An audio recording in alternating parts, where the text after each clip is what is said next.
જ્યારે પણ વજન ઘટાડવાની વાત આવે તો સૌથી પહેલો ઘા કોના પર પડે? મોટાભાગના કેસમાં જવાબ હોય છે ભાત, ખરું ને? એવું લાગે છે કે જાણે દરેક ડાયરેક્ટ પ્લાનમાં ભાતને વિલન બનાવી દેવામાં આવ્યો છે. પણ શું આ વાત સાચી છે? શું આપણા સૌના આટલા લાડકા ભાતને ડાયટમાંથી કાયમ માટે કાઢી નાખવા જરૂરી છે? ચાલો આજે આ જ સવાલનો તાગ મેળવીએ. તો મૂળ સવાલ એ જ છે, શું ભાત ખાવાથી સાચે જ વજન વધે છે? કે પછી આ માત્ર એક ગેરમાન્યતા છે, એક એવો ડર છે જેણે આપણને આપણા મનગમતા ખોરાકથી બસ એમ જ દૂર કરી દીધા છે? ચાલો આ રહસ્ય પરથી આજે પડદો ઉઠાવીએ. તો સૌથી પહેલાં ચાલો આખી વાતને જરા ઊંડાણથી સમજીએ. વિજ્ઞાન આ વિશે શું કહે છે? જુઓ, ભાત પોતે કોઈ વિલન નથી. સાચું કહું તો અસલી ખેલ તો એને ખાવાની આપણી રીત અને એના પ્રમાણનો છે. જરા આ આંકડા પર નજર કરીએ. 1 કપ રાંધેલા સફેદ ભાત, એમાં હોય છે લગભગ 240 કેલરી. અને સૌથી મજાની વાત શું છે ખબર છે? એમાં ફેટ અને કોલેસ્ટ્રોલ તો બિલકુલ નથી, 0. તો પછી આટલો બધો ડર શા માટે? જો ફેટ નથી, કોલેસ્ટ્રોલ નથી, તો પછી સમસ્યા છે ક્યાં? તો આ આખી ગૂંચવણનો જવાબ છુપાયેલો છે ગ્લાયસેમિક ઇન્ડેક્સમાં, જેને ટૂંકમાં GI કહેવાય છે.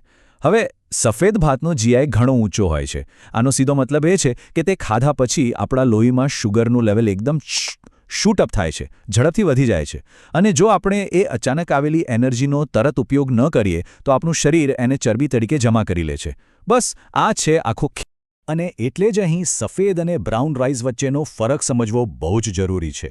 જુઓ, બ્રાઉન રાઈસમાં ફાઇબર ભરપૂર માત્રામાં હોય છે. જ્યારે સફેદ ભાત બને છે ત્યારે પ્રોસેસિંગમાં આ જ કામનું ફાઇબર નીકળી જાય છે.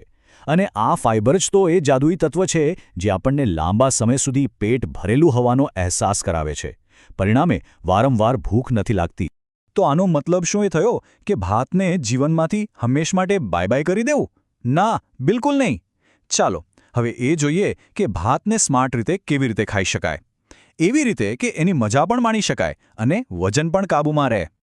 આ માટેની 4 એકદમ સિમ્પલ સ્માર્ટ ટિપ્સ છે. પહેલું અને સૌથી અગત્યનું, પોર્શન કંટ્રોલ. એટલે કે આખી થાળી ભરીને ભાત ખાવાને બદલે એક નાની વાટકી લો. બીજું, એ ભાતમાં ઢગલાબંધ શાકભાજી ઉમેરી દો. આનાથી ફાઇબર પણ મળશે અને પોષણ પણ. ત્રીજું, ભાતને એકલા ખાવાને બદલે દાળ, કઠોળ કે પનીર જેવા પ્રોટીન સાથે ખાઓ. અને ચોથું, જો શક્ય હોય તો ભાતને ઓસાવીને બનાવો. આનાથી એનો વધારાનો સ્ટાર્ચ નીકળી જાય છે. છે ને એકદમ સહેલું? હવે આ તો થઈ ભાતની વાત. પણ ડાયટિંગની દુનિયા તો આવી ગેરમાન્યતાઓથી ભરેલી પડી છે. ભાતની જેમ જ બીજી ઘણી એવી વાતો છે જેને આપણે સાચી માની બેઠા છે. ચાલો એવી જ કેટલીક મોટી અને કોમન ભૂલો પર એક નજર કરીએ, જે કદાચ જાણે અજાણે આપણામાંથી ઘણા લોકો કરતા હશે. તો પહેલી ગેરમાન્યતા, અને આ તો લગભગ બધાએ સાંભળી જશે: રાત્રે ખાવાથી વજન વધે છે. જાણે કે સૂરજ ડૂબ્યા પછી આપણું શરીર ખાવાનું પચાવવાનું જ બંધ કરી દે છે અને બધું સીધું ચરબીમાં ફેરવી નાખે છે. પણ શું આ વાતમાં ખરેખર કોઈ તથ્ય છે? ના. હકીકત તો એ છે કે વજન એ વાત પર નિર્ભર નથી કરતો કે આપણે ક્યારે ખાઈએ છીએ, પણ એ વાત પર નિર્ભર કરે છે કે આપણે આખા દિવસમાં કુલ કેટલી કેલરી લઈએ છીએ. બસ, કેલરી તો કેલરી જ છે, પછી ભલે સવારે લેવામાં આવે કે રાત્રે. મહત્વ સમયનું નથી, કુલ માત્રાનું જ. આગળ વધીએ બીજી એક સૌથી ખતરનાક ગેરસમજ તરફ, અને એ છે ડાયટિંગ એટલે ભૂખ્યા રહેવું. ઘણા લોકોને એવું જ લાગે છે કે વજન ઘટાડવાનો એકમાત્ર રસ્તો છે ઓછું ખાવું અથવા તો ભૂખ્યા રહેવું. અને આ બહુ મોટી ભૂલ છે. કારણ કે સાચી વાત તો એનાથી સાવ ઊંધી છે. જ્યારે આપણે ભૂખ્યા રહીએ છીએ ત્યારે આપણું શરીર સ્ટાર્વેશન મોડમાં જતું રહે છે અને મેટાબોલિઝમ ધીમું પાડી દે છે. પરિણામે વજન ઘટવાને બદલે વધી પણ શકે છે. એટલે યાદ રાખજો, સાચું ડાયટિંગ એટલે ઓછું ખાવું નહીં, પણ સાચું ખાવું, પૌષ્ટિક અને સંતુલિત આહાર લેવો. અને હવે આવે છે ત્રીજી અને સુપર પોપ્યુલર માન્યતા.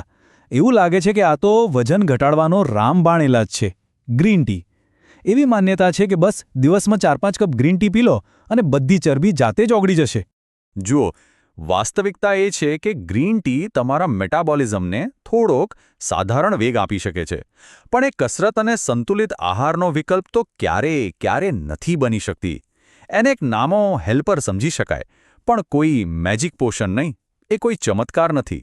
તો આટલી બધી ગેરમાન્યતાઓ અને અડધા સત્યોની વચ્ચે ફિટનેસનો અસલી મંત્ર છે શું?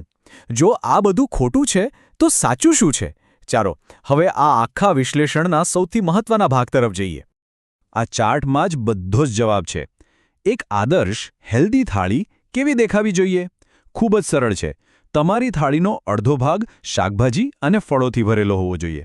બીજો ચોથો ભાગ દાળ, કઠોળ કે પનીર જેવા પ્રોટીનથી. અને બાકી બચેલો ચોથો ભાગ રોટલી કે થોડા ભાત જેવા કોમ્પ્લેક્સ કાર્બ્સ માટે. બસ આટલું સિમ્પલ છે ગણિત.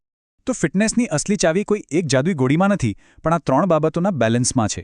પહેલું, પૌષ્ટિક અને સંતુલિત આહાર. બીજું, નિયમિત કસરત. અને ત્રીજું, જે આપણે ઘણીવાર ભૂલી જઈએ છીએ, પૂરતી ઊંઘ. આ 3 મજબૂત પાયા છે. જો આ પાયા મજબૂત હોય તો ફિટનેસની ઇમારત હંમેશા ટકી રહે છે. તો અંતે આ આખી વાતનો સાર શું છે?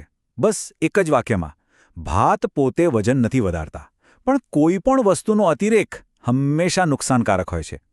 એટલે ડાયટિંગના નામે આપણા મનપસંદ ખોરાકને દોષ આપવાને બદલે તેને સમજદારીથી અને સંતુલિત રીતે ખાવાની કળા શીખવી એ જ સાચી ફિટનેસ છે. તો હવે પછી જ્યારે કોઈ કહે કે ભાત ખાવાથી વજન વધે છે, ત્યારે મનમાં એક સવાલ જરૂર કરજો કે દોષ ખરેખર ભાતનો છે કે પછી આપણી થાળી અને આપણી આદતોનો?